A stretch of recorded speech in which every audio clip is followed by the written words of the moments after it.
ممكن تسمع عنهم أو تشوفهم. ورقم 7 هتصدمك. اول حاجه السمكه الشفافه، السمكه دي شفافه وعينيها جوه دماغها. تاني حاجه السلحفه ذات الراسين، السلحفه دي شكلها مرعب وغريب ولكن نادره جدا ولغايه دلوقتي عايشه.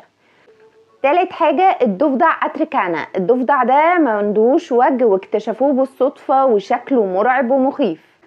اما بقى في المرتبه الرابعه وهو الكائن البحري سي انجل، والكائن ده عبارة عن كائن زجاجي وتشوفه كأنه من كوكب تاني خالص مش من كوكب. ورقم 5 الحبار مصاص الدماء، هو شكله واسمه مرعبين جدا. اما بقى عندنا رقم 6 القرد الغريب وكاري، وده يعتبر وجهه احمر جدا.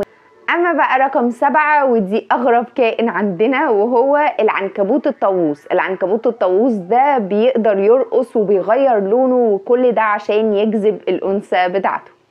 رقم 8 اخطبوط دامبو، وده بيكون اذنه شبه ميكي ماوس بالظبط وبيعيش في الاعماق بتاعه البحار. اما رقم 9 وهو كائن اكسلوتل، وده الكائن اللي بيتقطع وبيقدر يرجع يعيد جسمه تاني بعد ما بيتقطع لحتت كتير. اخيرا رقم 10 وهي نجمة البحر الزاحفة. النجمة دي للأسف بتزحف وبيكون شكلها مرعب جدا.